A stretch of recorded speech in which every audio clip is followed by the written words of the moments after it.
Bonjour à tout le monde et bienvenue dans cette nouvelle vidéo dans laquelle on va voir 4 méthodes cachées dans votre téléphone Android pour faire un screenshot ou capturer l'écran de l'appareil sans utiliser les boutons physiques des téléphones. Parce que avec l'utilisation continue, ces boutons peuvent être abîmés. Ou si ces boutons ne fonctionnent plus sur votre appareil. Et comme vous savez, on a besoin de prendre des captures d'écran plusieurs fois. Par exemple, capturer l'écran d'un message WhatsApp avant que l'expéditeur le supprime des deux côtés. Même chose pour Messenger, pour capturer donc une information, un code. Ça veut dire que quotidiennement, on a besoin de capturer l'écran de notre appareil. Alors, la première méthode, c'est avec le côté dans la main. Mais avant tout, comme on a dit, elle est cachée, il faut l'activer. Pour ce faire, vous allez dans Paramètres, ensuite, allez dans Fonctions avancées. Attention, les interfaces peuvent se différer selon les versions d'Android installées et aussi les marques des téléphones. Donc, on appuie pour accéder et dans Fonctions avancées, on va chercher Mouvement et gestes. On appuie pour accéder et balayer pour capturer. Premièrement, il faut l'activer. Ensuite, toucher pour avoir plus d'informations. Voilà donc comment on utilise le côté de la main pour réaliser une capture d'écran en faisant glisser le côté de votre main d'un bord à l'autre de l'écran, soit de la gauche vers la droite ou de la droite vers la gauche. Vous ne pouvez pas utiliser ce geste lorsque le clavier est affiché. Moi, je l'ai testé sur la marque Samsung. Pour la marque Xiaomi, par exemple, il faut glisser avec 3 doigts. Pour les autres marques, testez avec ces deux méthodes. Voilà, maintenant, je vais glisser le côté de ma main de gauche vers droite ou droite vers la gauche pour capturer l'écran. Voilà.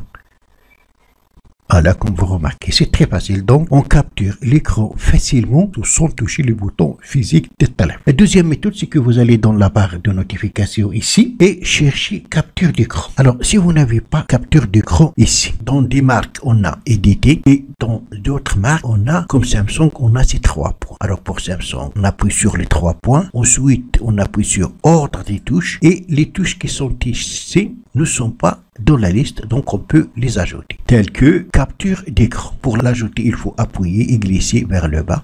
Voilà. Maintenant, elle est ajoutée. Alors, pour capturer l'écran, il suffit d'appuyer sur capture d'écran. L'écran qui est affiché sera capturé. Donc, terminé. Pour capturer cet écran, donc je reviens dans la barre de notification. Je cherche capture d'écran. J'appuie ici et voilà. Démarrer la capture a été réalisé, comme vous remarquez. Troisième méthode, c'est avec Google Assistant via les commandes vocales. Mais avant tout, il faut l'activer comme on a dit parce qu'elle est cachée. Pour ce faire, vous allez dans l'application Google. Ensuite, cliquez ici. Après, vous allez dans Paramètres. Dans Paramètres, vous allez dans Assistant Google. Dans Assistant Google, vous allez dans Conversation continue. Appuyez pour accéder. Téléphone et activer de vos screenshots. Alors, une fois fait, vous allez tout simplement lancer Google Assistant. Pour ce faire, donc, il suffit de faire un appui long sur le bouton Home ici. Voilà Google Assistant et dites Screenshot. Screenshot. Voilà, elle a pris le screenshot et maintenant, je peux l'appliquer. Alors, la quatrième et dernière méthode, c'est en utilisant l'assistant Bixby, assistant pour Samsung. Donc, faites un appui sur le bouton physique qui active Bixby et maintenant dites Screenshot.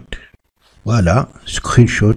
Donc, enregistrer l'écran de l'appareil en utilisant l'assistant de Samsung Bixby. Voilà donc, c'était 4 méthodes cachées qui vont vous permettre de capturer l'écran de votre appareil Android facilement et rapidement. C'est tout pour cette vidéo. Merci de l'avoir suivi. Surtout, n'oubliez pas de la partager avec vos amis sur les réseaux sociaux. Et pour ne rater aucune de mes prochaines vidéos, veuillez vous abonner à la chaîne et aussi activer la cloche pour recevoir les notifications des nouvelles vidéos. À la prochaine fois.